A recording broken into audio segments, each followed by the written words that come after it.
So this is the our Bible study at the Church of Christ at Forest Hill. We're taking a look at Luke chapter 22, starting in verse 54. Jesus has just been arrested. One of the disciples, doesn't say who, has made a sort of feeble attempt at armed resistance, which which did not please the Lord, and he reversed the effects of this by healing the guy's ear. Um, and and then he says to them, this is your hour. Do your worst, powers of darkness. That's the idea. So what follows is the longest scene in any of the Gospels, which is the Passion narrative. It's run as a continuous scene, so if you think of it like a play, there are breaks in the rest of the Gospel. He goes here, he goes there, but the Passion narrative is kind of one long shot, if you want to think of it like that. So he's being taken away from Gethsemane. That's where we left off.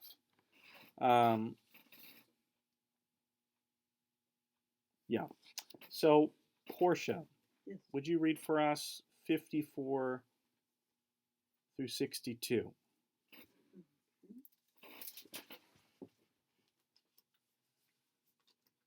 Then seizing him, they led him away and took him into the house of the high priest.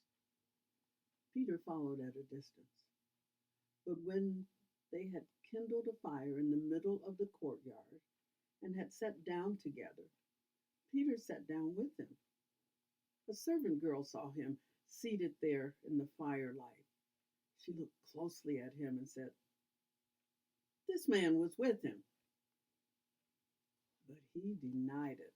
"Woman, I don't know him," he said.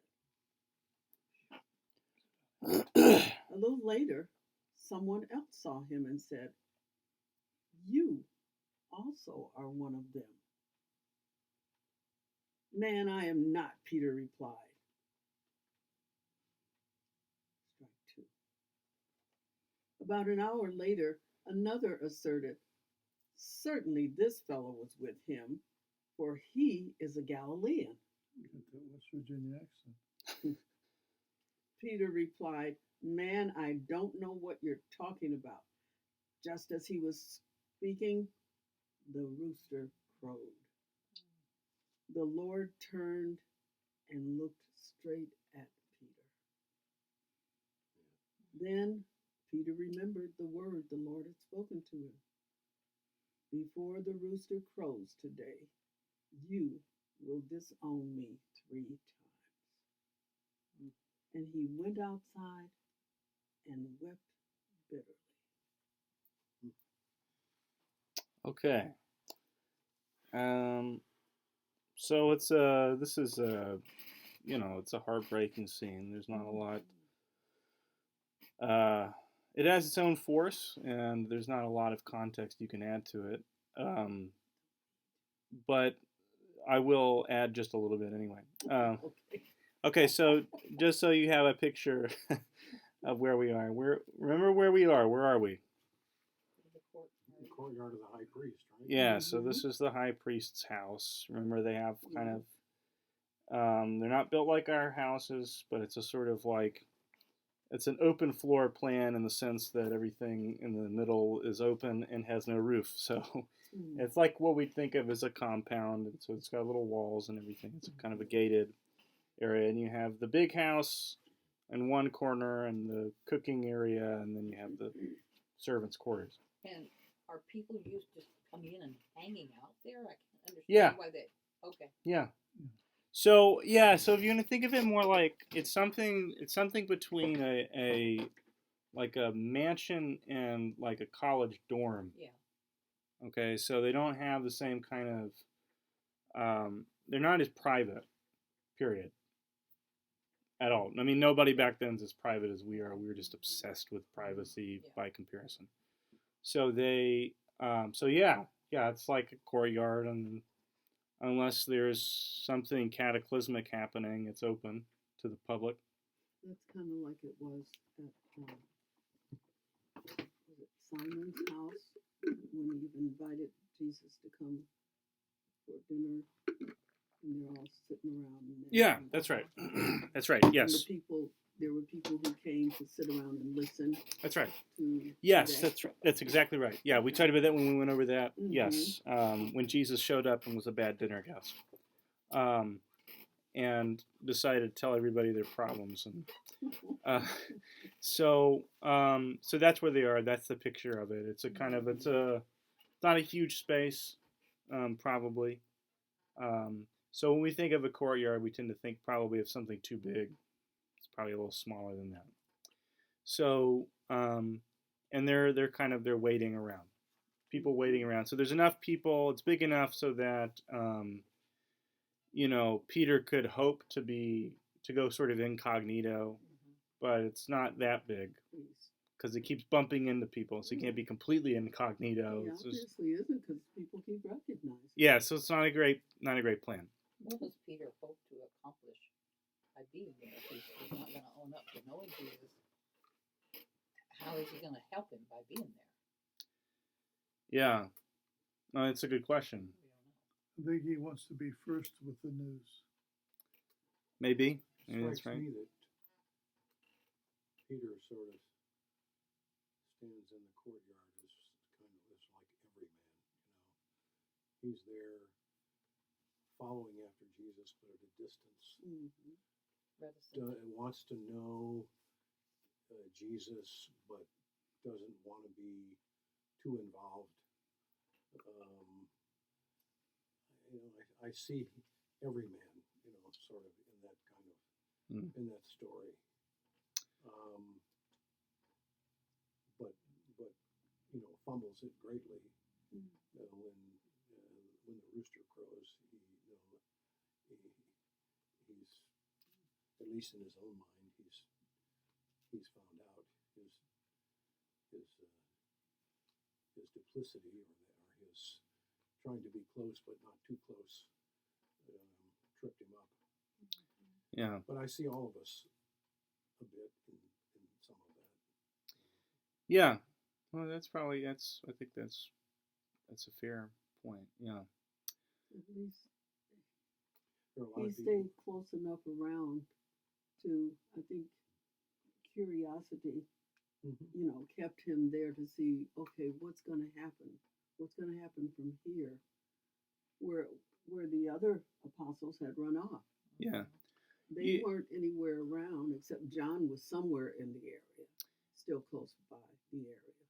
But all the rest of them, they just took off. Yeah. There's a bond of affection. Clearly, Okay. that keeps him there. It's Mhm. not quite enough. It doesn't translate into courage in the right moment, but Well, I'm sure that there are a lot of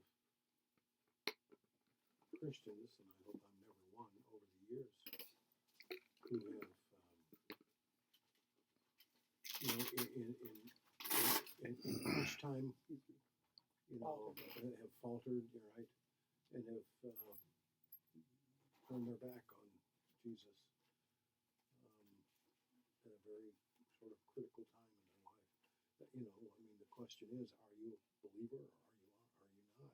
And if you're faced with that in a situation that may, and then if you answer yes, you may end up being harmed in some way. There are people who have you know what that brings to mind? said no. A young girl at, what was the school? It starts with a C, Columbine, who was asked, I think she was sitting in the library, Right.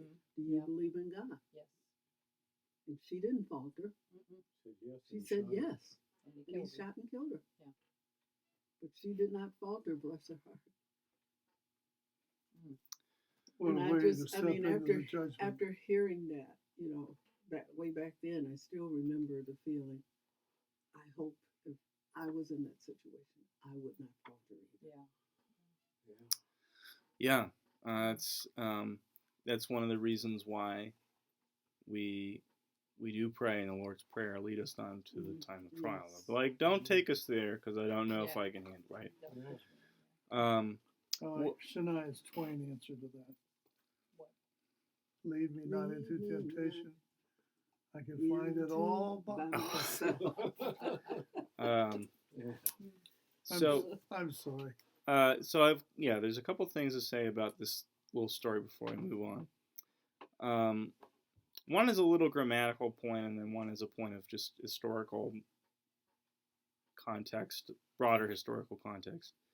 So it's difficult to translate this, but there are a couple of different ways to express the past tense, our past tense in Greek, and one is what's called the aorist, which is just it's called a it's basically he ate, she drank, it drove, whatever. Then you have an imperfect, which is another past tense, which is continuous. So he was eating, she was drinking, it was driving. Okay. This one's an imperfect. It's a continuous, and you can if you pay attention. I mean, if you think about the decision here, the picture that it paints of Peter at the end of the scene, it's not he wept, right, as something that happened and then was over. He was weeping. It's a continuous. So you can think of it, you're leaving Peter behind for a while. Mm-hmm. Yeah. You're leaving him behind weeping. It's a different picture, right? You don't see the end of it. Right. That's a little teeny tiny grammatical thing, Yeah. but it's relevant. I suppose you could contrast that with Judas. Yes, his end is quite final.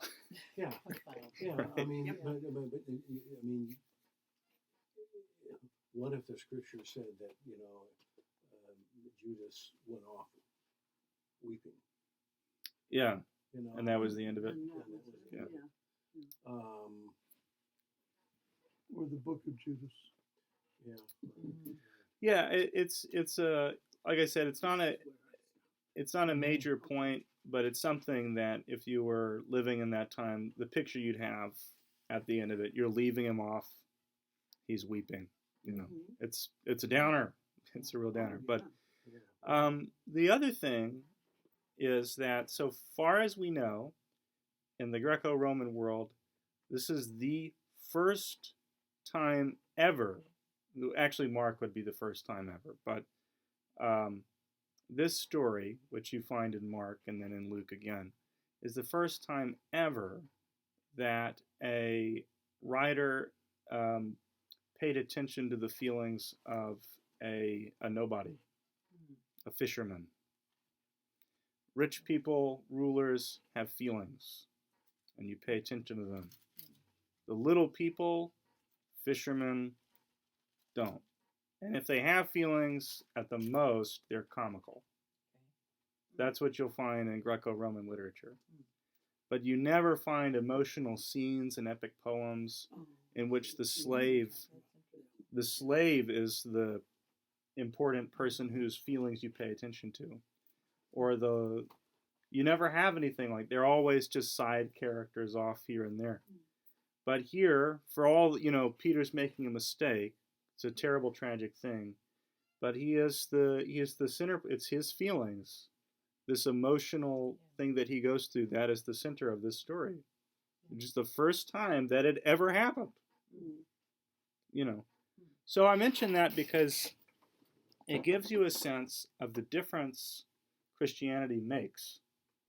In culture, it's this very strange thing where all of a sudden a lot of people matter who didn't matter before. Yeah. So even the story in which the little guy, the fisherman, blows it terribly, it still affirms him as a human being whose feelings matter. Sure, because His- Christ cared about his feelings. and That's right. All of their feelings. Yeah. I mean, just like when he did that beautiful prayer for them. Yeah. I mean, Yeah. You know, Well, and just chose them. Pick Yeah. people like that. Mhm. and that it's the shepherds that go to him, when he's born, and that these people who were just not characters in Greco-Roman literature. If you read the Iliad, you will find the king of this city and that city, and Achilles is not a nobody; he's a king of a little city, right? And Priam and all of the characters are nobility, every single one. But it's so typical of the way God does things, right? Yeah, because that's what I was going to say. Because what does the word tell? God is not a respecter of persons. Thank you. But that's my point. Is, Yeah. is that So he doesn't care about the. this is even this story is flipping the world upside down. Mm-hmm. Yes. And which is of course what Mary prays at the beginning of the gospel. That God should cast down the haughty and raise up the lowly. Mm-hmm. So even the story is actually raising up The lowly. the lowly, Yeah. even though the lowly have really blown it, right? Yeah. We do all the time, and the good thing is we know that he loves us anyway. Yeah. So it's an interesting story in that respect. There's just And it's a great example of, how bad can you blow it? I mean, Peter kind of went all the way there. Oh yeah. And I don't think I've quite reached that point of blowing it yet. So I think there's hope for me yet. Yes. Well, if you've never been put in a position yet of, somebody holding a knife to your throat and saying, That's "Do you right. believe in Jesus?" That's right. Yeah. Ugh. That story of the young girl is Mm-hmm. sort of Very haunting, good. isn't it? Powerful. It really It's does. haunting. It really does. Well, Joe, if you'd read the next little part for us, unless anybody has another comment about that. I do have a comment to you, Pam. Me? Yeah. Yep. The talk will get you into heaven. The talk will get me in. It really will. A lot of talk Oh, we can the get When into. there is Oh, so the much, wonderful, so much wonderful. Oh, teaching. in it. yes. Yeah. I put that thing down every time I read it and go, and she married Kip. Yeah, Oh. how did that No, happen? he married me. She makes me look pretty good. Yes, she does. Thank you. How far? Let's say to the end of the chapter. Okay, it sounds good to me. The men who were guarding Jesus began mocking and beating him. They blindfolded him and demanded, "Prophesy, who hit you?"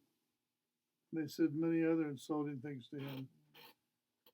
At daybreak, the council, the elders of the people, both the chief priests and the teachers of the law, met together, and Jesus was led before him. "If you are the Christ," they said, "tell us." And Jesus answered, "If I tell you, you won't believe me, and if I ask you, you would not answer. But from now on, the Son of Man will be seated at the right hand of the mighty God." They all asked, "Are you then the Son of God?" And he replied, "You are right in saying I am." Ooh. Then they said, "Well, why do we need any more testimony? We've heard it from his own lips." He either blasphemed or what he said was true. Guess what? Yeah. Okay, so we'll start with the little details and the historical and the little grammatical stuff, and then we'll get into the story a little bit. I guess we'll move backwards a little, I think. So, verse 70. Did anybody have a different translation than Joe's? Verse 70. Yes. You replied you are right saying that I am. Yeah. And saying I am. Okay. No, 70 asks a question. 70's both, right? So, are you then the Son of God? And then, And then he replied, yeah. yeah. So it's literally what he says. I'm reading this is a very, very literal translation. It's just all of them said, "You then are the Son of God." Mm-hmm. And he said to them, y'all say that I am. Mm-hmm. That's yeah, it. I have always wondered that that particular translation is not an affirmative I am. I never quite understood why he would say it that way. It could be that he's saying it could. So the Said it. yeah. So it's literally I am. y'all said it that I am, right? Mhm. So it's ambiguous. Yeah. There's an ambiguity. It's very hard to get that across in English. But he's saying, yeah, y'all said it. Y'all say that I am. Y'all are saying that I am. Yeah. Is another way you can have it. Or it could be like, you're admitting that I am. Yeah. Yeah, Or- because what it says in the NIV is, it says, you are right in saying I am. Yeah, I mean, and that could be kind of what he means. That's not a very close translation. But it could be like what he means. Mm-hmm. That's one where sometimes the NIV puts a little mustard on the verse. Mhm. Okay. Yeah. And it's not wrong, but it's like he's just a little bit more ambiguous than that. Yeah. Mm-hmm. He leaves it a little bit more open, which kind of makes sense given what he said. Like, I could say it, y'all won't believe me. Right. Yeah, he's already said that. So there's a little ambiguity. There could even be like a little irony in it. Like, you said it. But he's not being completely straightforward. Right. But he's and it's interesting too. He says the Son of Man will be seated at the right hand of the power of God, and then they say, "Are you then the Son of God?" Mhm. But that's not actually what he said, Right. right? So it could be I didn't. You're the one who said the Son of God thing. That wasn't my statement. Mhm. Mhm. No, he's not denying. That wouldn't be a denial that he is the Son of God. Right. But he's like, you introduced those words, right? Which is true. They did. They're not quoting him verbatim. But the bottom line is, But their response indicates that, at least in their mind, he was saying that he was. Yeah. Yeah. So I mean, the reason that I'm harping on this, it's not that Jesus isn't saying he's saying I'm not the Son of God. That's not what's going on. But the reason that it works like this, they are not talking to what he's saying. They're not listening to what he's saying. Exactly. They're not paying Yeah. attention to what he's saying. They're not even getting his basic words right. mm-hmm. It's a kangaroo court. Yeah. That's He the knows point. it. That's why it's laid out like this. And so Jesus's responses to them are pointing out the unfairness of the proceedings. Mm-hmm. Because I mean, Luke could have smoothed this all out, right? Mhm. But it comes across as they're just sort of, I mean, the whole proceeding, they're kind of clumsy. Luke doesn't go as long as some of the others do, but they're quite, these are not careful, rigorous proceedings where there doesn't seem to be anybody writing it down and making sure we get the words right. It's all illegal too. It is, yeah, it is. So we got to rush this through and get this guy nailed down because, Yeah. far be it for him to be hanging on a cross on a Sabbath day.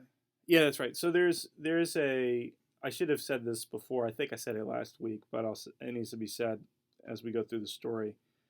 There is a huge amount of irony throughout the Passion narrative. Just huge amounts of irony. They're committing the most horrible sacrilege in the priest's house, the high priest's house, right? They're supposed to have the Torah, which is supposed to give them knowledge of the law, which is supposed to keep them from doing all of these things and keep them from blaspheming, and they're blaspheming, and they're committing every sin against God and man that you can do, right? Mm-hmm. And then the other line of irony that runs through is a critique of the Romans. They're supposed to they have their own law, right? The Romans have a very substantial legal tradition, and one that is quite respectable in that. In many ways, our Western legal system is it's kind of down there in the basement now, but it's still there.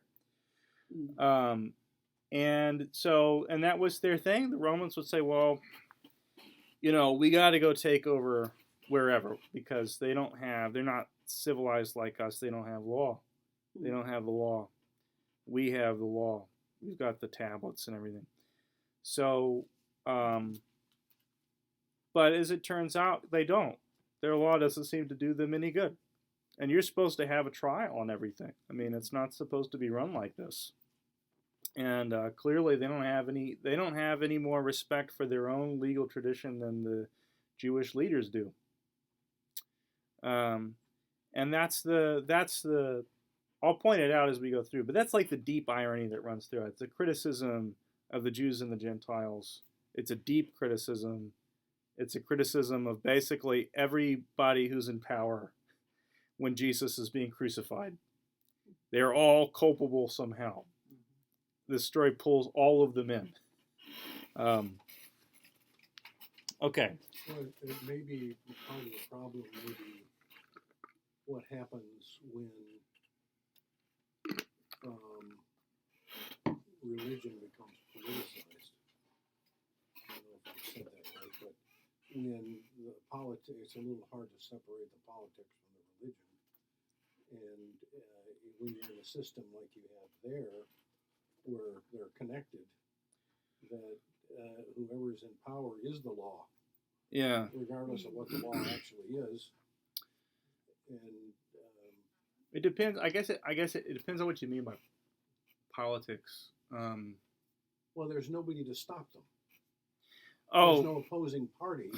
There is no counterweight here to say, oh, you can't do this. I suppose the Romans could have, but yeah. They weren't involved. Where's the public defender? Yeah. Well, that's right. A good question. Where's the, So this is a proceeding of a religious court for them. That's worth saying. So it's but they take the religious court and then want Pilate to recognize their religious court. That's right. And kill him. Yeah. They can't do. That's right. So they. But did they have civil courts? They did. Yeah, they did. They did have civil courts. They did. And who did the civil courts answer to? It depended. It depended on in the Roman Empire. You're asking. It depends. I'm talking about in Jerusalem here. Did yeah. They have civil courts? They did. Were they all connected with the temple somewhere? No. It's a little complicated. Things kind of work in a patchwork way, and then, but basically they do have civil courts. The civil courts are run basically up to a certain level. If it has to do with religious offenses, it's run through the Sanhedrin, and the Romans don't really care. Right? I don't know. You can whip somebody or whatever for blasphemy and whatever. Like that's not our thing. But execution, they can't. They're not allowed to do. So then that would be promoted up to a civil offense. I mean, that some of this doesn't really work because if the religious officials can beat you, like for us, that is a civil court, right? So like y'all, like the leadership at our church couldn't get together and have a meeting where we decided to punish somebody by beating them with a whip. Right? Like, we don't have the authority to do that. That'd be nice. I don't know. But but we couldn't do it, right? Because that's that point, not even our civil courts could do that. But we couldn't imprison somebody. That's maybe a better example. We couldn't imprison somebody. We don't have the authority to imprison somebody. Only a civil court can do that. For them, though, like it just doesn't. It's a little bit different. So the religious courts. Well, they lived in a theocracy, though. That was subjugated by Rome. Yeah. So I mean, but like, so Rome kind of was too. So they don't have a. For them, they don't have like a. All of politics involves a profoundly religious element. And all of religion has to do with how you live together, which means it's somehow political. Yes. Hold on, Portia. Yes. No, I'm trying to understand this court thing. We're talking about civil court and we're talking about Rome and that. But what they were accusing Jesus of basically was blasphemy. Blasphemy. Mm-hmm. But then Okay, but the accusation is about to shift. So when they'll shift it when they move into a different context. oh, okay, But for them, it's just blasphemy. okay. Yeah. Because I'm thinking as you're talking about civil court, well, I think back to the story about would this be considered civil court? The woman who went to the judge and she wanted whatever it was. Yeah, and that's she a- kept going back and she kept Yeah. going back. You Yeah. know. Would that be a civil that's a court civil thing? court thing. Yeah. Okay.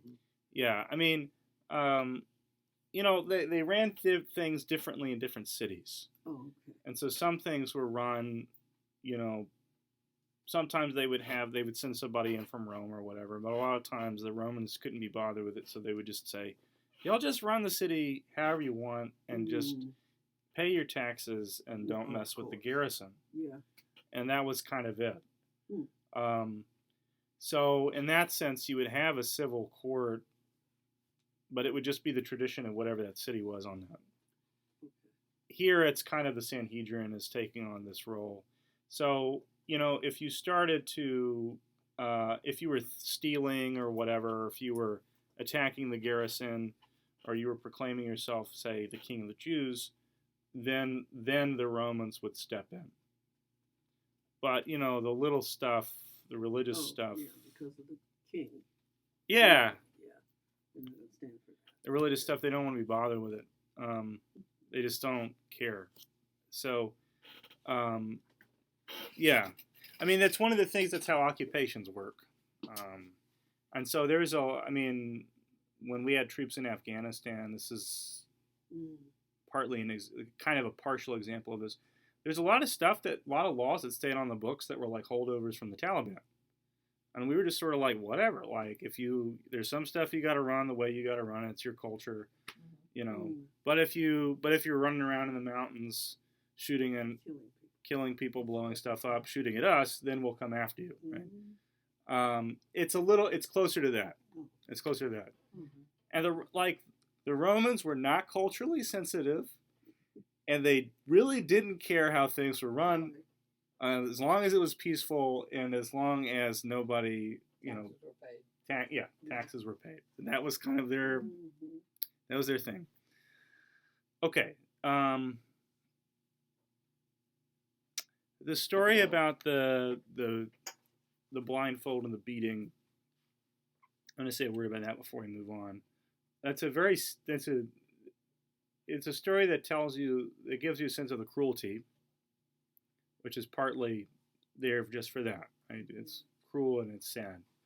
And it's also there because Jesus has been making very successful prophecies in the last several chapters. This is what's going to happen. You're going to go here. There's going to be a guy with a jug on his head, and so on. And so that's another element of irony. He's been getting everything right, and they're beating him. They're making fun of what they think of as his inability to make prophecies.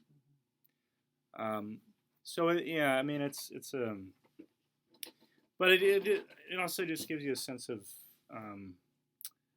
there's the people who are supposed to be the religious authorities are the criminal element of this city.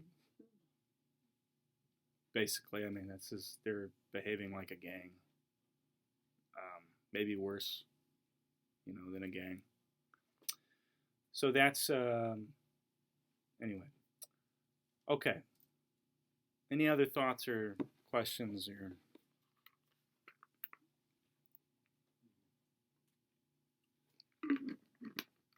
Okay. Yeah. If you would read chapter 23, verse 1. Let's do through 5. 1 through 5. Okay, then the whole assembly rose and led him off to Pilate. And they began to accuse him, saying, "We have found this man subverting our nation." This is the twist, right? He opposes payment of taxes to Caesar and claims to be Christ, a king.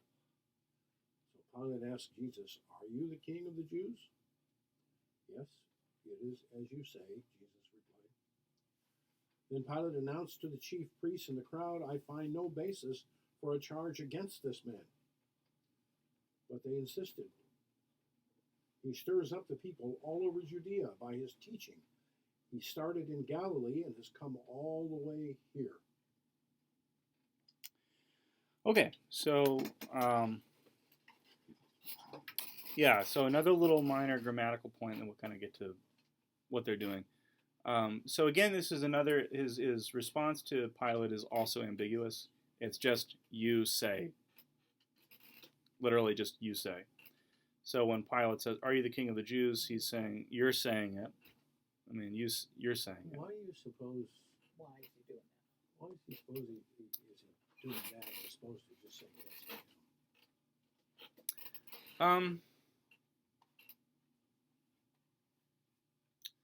You know, in my world, we would say, well, we're making a record for appeal. yeah, or I have no recollection. Yeah. Right. I think it's like, yeah. So my reading of his ambiguity is that he is pointing out the fact that they are not using his own words. Mm-hmm. So Jesus has not been going around saying that he's the king of the Jews. Definitely not. Is he the king of the Jews? Yes. Has he been going around saying it? No. So whenever he says, "Are you the king of the Jews?"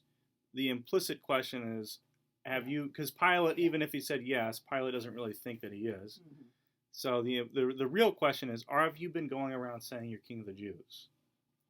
And then Jesus says, "You're the one saying that." You said it. Yeah. Is this one of those proceedings where you go by what I've actually said, or is it the other kind? Yeah. Sounds like it's the other kind. Mm-hmm. So that's my guess. That's my sense of it. Is that I don't think he's trying to get himself killed, like on purpose, but I think he's in the sense that he's trying to bait them, trying to get himself on the hook, But in the sense that I think he's resisting and he's pointing out how phony this is. And I'll say this too, Pilate was not a competent administrator. So if you go to Pilate for justice, he's probably not competent to give it to you. And by answering in that ambiguous way, Jesus is pointing that out. Yeah, right? yeah, right. So we notice the shift as well. We go from blasphemy, which is the crime implied before the Sanhedrin, right? That he's guilty of blasphemy, of making himself God or something like that, claiming to be the Son of God.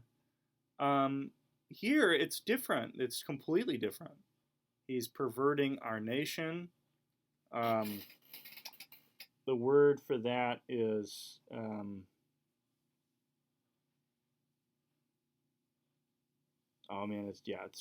it's just perverting. Okay. It's just he's corrupting. He's corrupting the morals of the youth, that sort of thing. How about the young people? The one thing is, I'm reading what this person, whoever this person is, that's talking to, starts talking to Pilate. Okay, this stuff about subverting the nation, I don't know what that has to do with anything. And then he goes and he tells an outright lie. Yeah. Yes. This next statement is an outright lie, because I remember the conversation that he had when the man asked him about paying taxes. Yeah. Mm-hmm. So yes. So what's nobody says anything about that. What's the implied crime? The one above is blasphemy, right? The one before the religious council is blasphemy. What's the implied crime here? If he's not paying taxes, he's not following the rules. He's against the Roman rule. There's a big T word for that. Treason. Oh, okay. Treason is the implied is the crime. He has not committed treason. He is not. He has not committed treason. Mhm. Yeah. So I mean, but think treason. What do I have to say to get this guy killed? Right. Right. Yeah. So then You gotta find a good lie. look at how something they'll believe, they yeah. word it right. You can't Yeah. let them go. Mm. We found him perverting our nation, forbidding us to pay taxes to the emperor. You know, Mm. the Pilate has to get so much in taxes to the emperor. If that doesn't get there, the emperor's going to be mad. This is like the only thing that Rome really cares about with these outlying territories. And forbidding us to pay taxes, which you're right is at the very least an extreme distortion of what he said, and then saying that he himself is the Messiah, a king. So at the beginning, you know, if you go through, they're laid out in terms of basically increasing intensity. And Messiah would have been someone who would rescue them From Pilate, from Pilate. as in Pilate would have known about that. Yeah. So was not competent, but he was also not stupid, and he would have known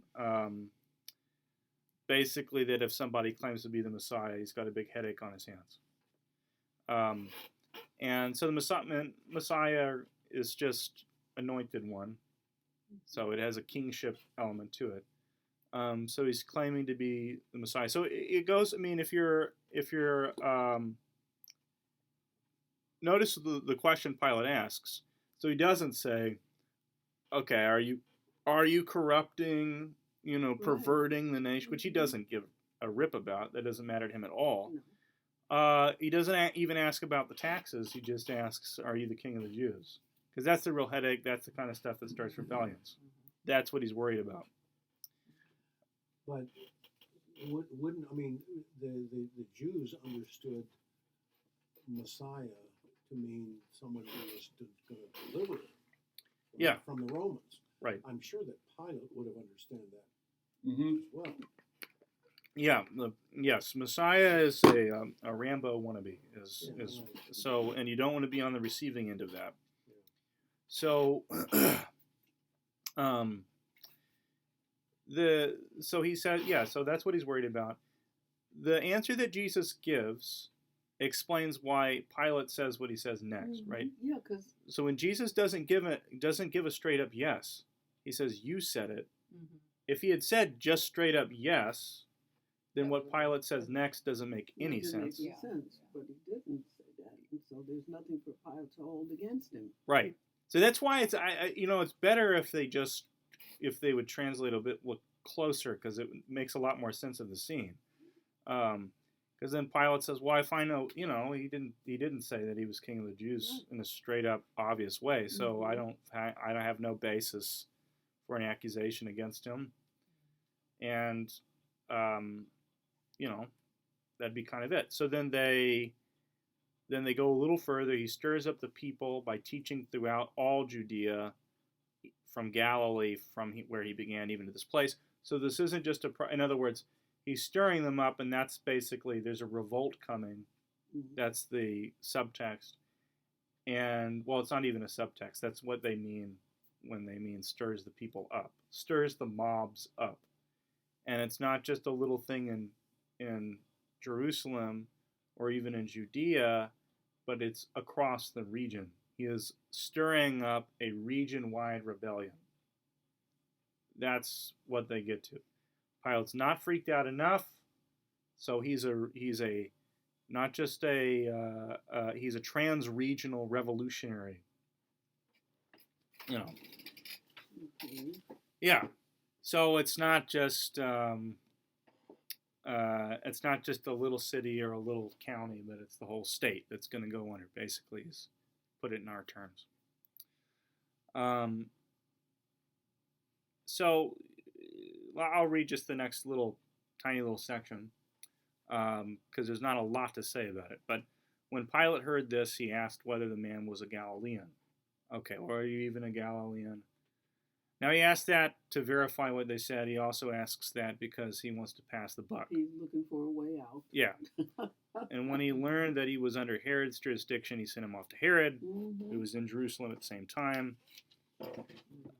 When Herod saw Jesus, he was very glad, for he had been wanting to see him for a long time because he had heard about him and was hoping to see him perform some sign.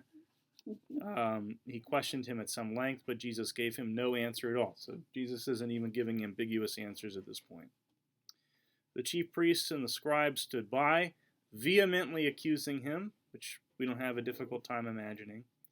Even Herod with his soldiers treated him with contempt and mocked him. Then he put an elegant robe on him and sent him back to Pilate, as a joke, I guess. What's the joke, by the way? Well, if this is your king, here he is. Yeah. Mm-hmm. Yeah, but if Jesus was somebody who belonged in a nice cloak, it wouldn't be much of a joke, right? Right. Yeah. So he's a bumpkin. Really good. Yeah. So he doesn't look right in the coat. It's the juxtaposition of this working guy who's skilled laborer, but he's just a laborer. The irony of all this is just heartbreaking. Yeah. Yeah. Yes. Yeah. I mean, this is part of. This is what you would do if somebody actually was being crowned. You would go through these things where another king would put a cloak on him and say, but to Herod it's a joke because Jesus doesn't fit the bill. He's a bumpkin from Galilee. He's got calluses on his fingers and he's not right for that. Obviously, it's so obvious. It's a joke. Was it Uncle Herod that tried to kill him?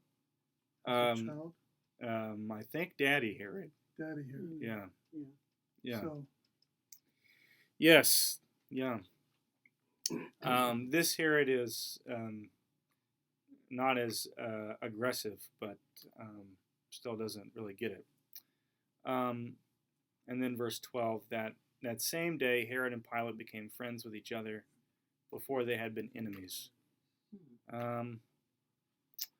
Which has always puzzled me. That such a thing would be a basis for friendship, but I don't know if Luke is trying to foster a kind of disgust. I was just going to say it's working. Yeah. But there's a sort of, there's a kind of banality. Sort of the enemy of my enemy is my friend. Sort of the. Yeah, sort I of- don't even know if it's that, because neither of them take Jesus very seriously. No, Well, I was going Yeah. to reverse it. I mean, they had different jurisdictions, but they came to sort of the same conclusion. Yeah, I mean, I don't know if it's like I like this guy's sense of humor or, but it's a gross way to become friends. Even if Jesus was everything they said he was, it's a gross way to become friends. I don't know what it means beyond that.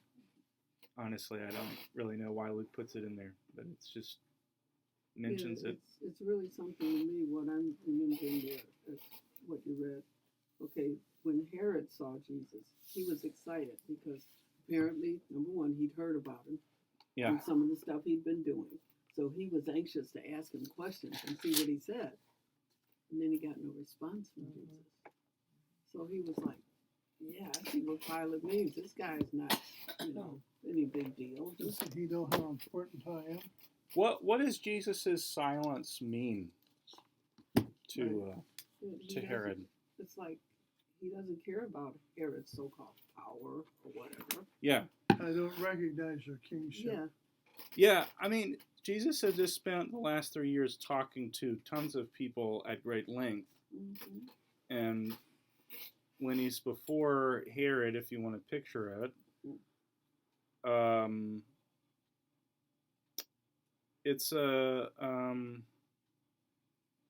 Herod is not worth a response. Mm-hmm. Is kind of the responding to Herod is Playing into the sideshow aspect of yeah, what Herod wanted. it's beneath him, and it's also beneath the dignity of anyone Mm-hmm. to respond to Herod's kind of unserious questions. And see, the same thing came up in one of the other Gospels about Pilate saying, "Don't you know who I am? Don't you know I have the power to release you?" Yeah, Oh, And yeah. Jesus said, "You wouldn't have any power at all." Yeah. yeah. I mean, I'll say this now, and I think we'll come back to it. But I think one of the ways to read the story, and I think it's important, Jesus does not fight off or try to escape, No. but he does not in any way legitimize the proceedings Yeah. Right. Yeah, or Mhm. pretend that they are Mhm. legitimate. Right. Well, he knows what the result is going to be. So. Mm-hmm. Well, he knows what the result, but it's a bigger thesis about the failures of human justice. Period. Mm-hmm. Oh, And even if Jesus could have died in 100,000 different ways, and God could have made any of those salvific. But the way that he chose to die was in the way that so many people, powerless people, have died in human history, is at the hands of leaders who are selfish or stupid or incompetent or all of the above, and who don't take the person before them seriously. Mm-hmm. So and I think this is important. All of us were born in the 20th century, in a time where these things happened a lot, and for Jesus, he is not just standing for himself, but he's standing for all of those people. Yes. He is speaking on their behalf too, not just his own, or acting on their behalf. I'm not going to legitimize any leader in any time who behaves like that. So in a way, I mean, he's standing there for himself, but he's standing there for. There's a beautiful poem. I should have brought it. By a 20th century, she was in part of the Harlem Renaissance. But at the end of the poem is this haunting line: "The loveliest lynchee was our Lord." Mm. So he's standing there for them too. Bring that next time. Yeah, I'll bring it. It's a great. If I haven't packed it, I'll bring it Mhm. because it's a beautiful poem. But I could probably find it pretty easily. But it's he's standing there for them, and I think his very subtle but also very real pushback is important. And I think too, the fruition of that is really with the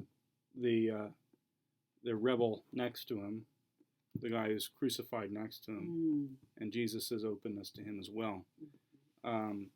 So anyway, we'll talk more about that as we go through. That's an important part of the theology of the cross. So, okay, let's go ahead and pray. Lord, we thank you for this time that you've given to us. We thank you for the Gospel of Luke. We thank you for your love for us, which you've shown to us in your suffering, as we've read about tonight. We thank you that you did not flee, and that you did not resist by force, but that you also did not call something justice just because it was done by people who had power, and that throughout you demonstrated that only you are our true King and the only just Lord in the whole scene. Be with those who suffer from injustice here and around the world.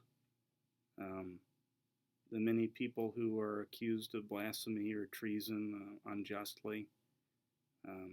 Let them feel the Lord's presence.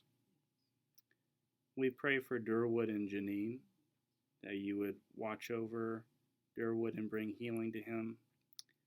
We pray that you would give Janine the strength and energy that she needs. We thank you for her great love for Durwood, which has carried them through the last few years.